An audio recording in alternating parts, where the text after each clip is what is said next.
Please help support the channel by visiting our Amazon store for products like this 14-inch LED ring light, perfect for vlogging. Affiliate link below. Hey, what's going on, everyone? My name is Matt Jarbo. This is the Mundane Matt channel, and I always feel like every year we're getting closer to peak stupidity with what happens on college campuses. And ultimately, this story, while not the peak stupid thing ever, is getting up there. It's not the tip of Everest, but it's definitely on its way up. It says here, University of Mississippi enforces zero tolerance policy for politically incorrect statements. Well, howdy do. I make politically incorrect statements all the time. If I were going to University of Mississippi, I would just be screwed out of a college education because of one infraction. That doesn't really seem like how you want to run a college.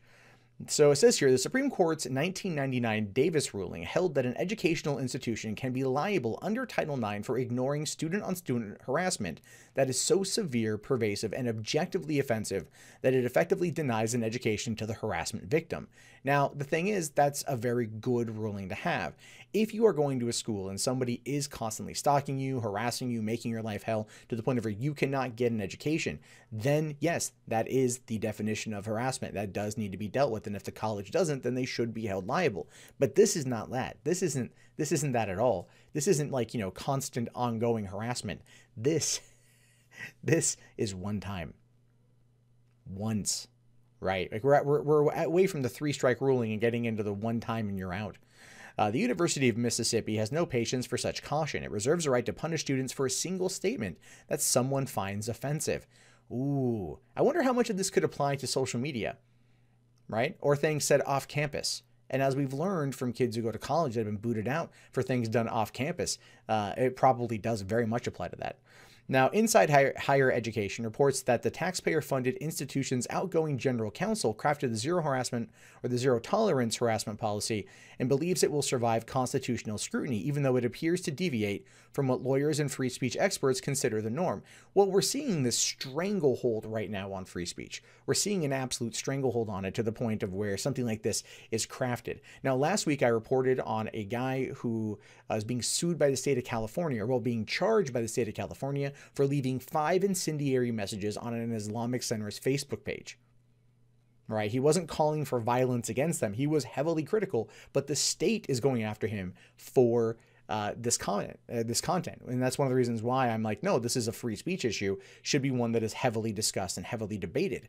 This, again, is kind of bordering on that. And another reason why free speech events that are meant to bring about these conversations are more important now than ever.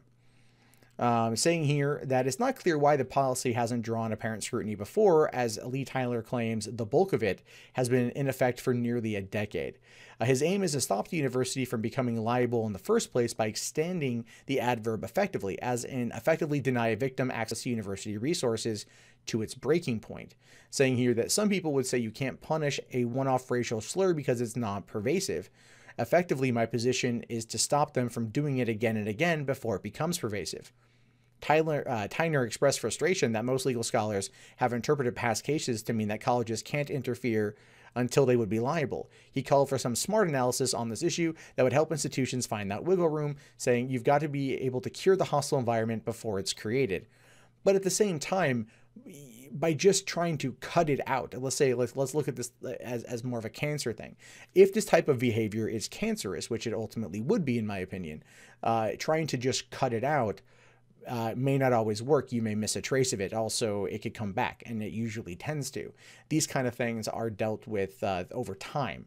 Even though this has been in effect now for about a decade, there's not, I don't feel like there's a lot of wiggle room there if it's a single instance. Him saying here that some people would say that you can't punish a one-off racial slur because it's not pervasive. Well, a one-off something isn't pervasive. Pervasive is meant to imply that it happens multiple times. Pervasive is meant that it's an ongoing issue.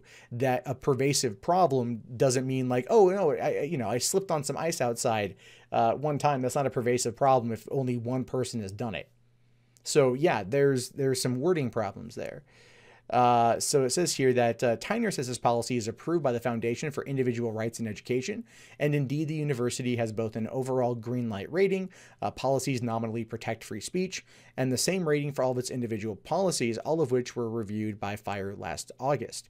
Both the university's sexual harassment policy and its general harassment policy tweak the Davis standard by introducing or into the equation, turning a 3-part test into a 1-part test. And this is where we get into the big problem of it all, saying that harassment of a sexual nature that is so objectively offensive, pervasive, or severe that it effectively denies the victim access.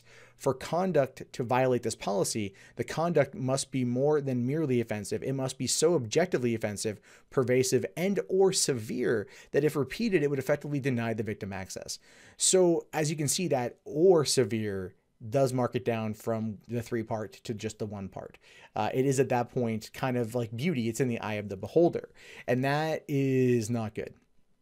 Now, don't get me wrong. If a person is running around and they're saying like the N-word, hard R, or just the N-word at all to black students, I am not for that. You boot that motherfucker out. All right. You know, but I mean, if they're repeatedly doing it, you definitely bust them. If it's a one-time thing, probably they're racist or they've had some racist tendencies. But if it's not a pervasive problem that's been going on campus, then it's going to be hard to gauge. However, at that moment, I think it would be better to focus resources on trying to talk to the person to get to the root of the problem. Because I do feel that the best way to end racism is through, well, talking to somebody, getting to know them, understanding where they're coming from, and then showing them that that's not the right way. We've heard many stories over the years of KKK members that have dropped out of the KKK when someone from another race was simply kind to them. You cure more through kindness than you do just trying to burn it out and make sure it never comes back. It's not always the case. Now, this repeated condition on its face, however, contradicts Tyner's expressed view that the one-off racial slur with no objective definition is punishable under the public university's harassment policy. It specifies that even pervasive conduct must be repeated to be actionable. The inverse of Tyner's argument is that non-repeated action must be punished before it becomes pervasive. So again, it's trying to assign pervasive malice to a one-off event. Right, a completely just misunderstanding the term pervasive here, that it's going to be an ongoing issue. Now consider where Tyner's one-off could lead, particularly at a Deep South university, which is true. It's generally not universally considered permissible among African Americans to use the N-word among each other as a synonym for friend or acquaintance. And I do believe that if anyone out there watches any kind of urban-based entertainment, you will go, yeah. Listen to Dave Chappelle's, any one of his specials on Netflix right now, all of which are excellent. But yeah, it is very much a well-used term in those specials. Now, but under Tyner's interpretation, a black student using this greeting for the first time with the black peer who is deeply uncomfortable with this word in any context could be punished for harassment. That is a far stretch, but it is an interesting argument to make. Could that happen where a black student that does frequently use the term as a term of endearment, so to speak, introduces themselves and says it to another black student who maybe hasn't grown up much around that word or finds that word to be abhorrent and uncomfortable in any situation? Could that person then go and complain about it to the school and get that first student booted or at least punished? Yes, they absolutely could. Now, would it be likely to happen? I don't know. I can't tell you whether it would happen or not, but anything could happen here.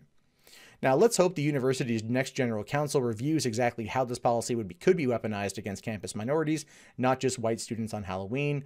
Just think of it as curing the hostile environment before it's created. And that's a good jab right there, in my opinion.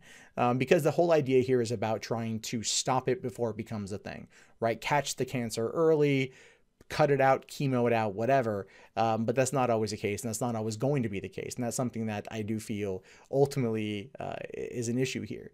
You've got a school that has a policy that essentially is a one strike and done, depending on the context. And even then, the context may not even be fully into account. No, sorry, I shouldn't even say depending on the context, just depending on the statement. And the context be damned. So that is a very big problem, and one that does feel like a free speech violation, and one that's come under fire from a publicly funded institution. So again, when it comes down to the concept of what this rule means in regards to free speech and how it's going to be impacting different students on campus, I think it does require a second thought, a second look, and getting rid of that or would go a long way to make it a better place for everyone. But I want to know your guys' thoughts about this. Let me know in the comments below. My name is, of course, Matt Jarbo. This is the Mundane Matt channel. If you want to support the channel, best way to do so is through Amazon affiliate at the beginning, Patreon, PayPal, or Bitcoin if you are so inclined. If you guys haven't already, thumbs up the video and subscribe to get more content from me. In fact, if you want to see more content from me, you can do so right now.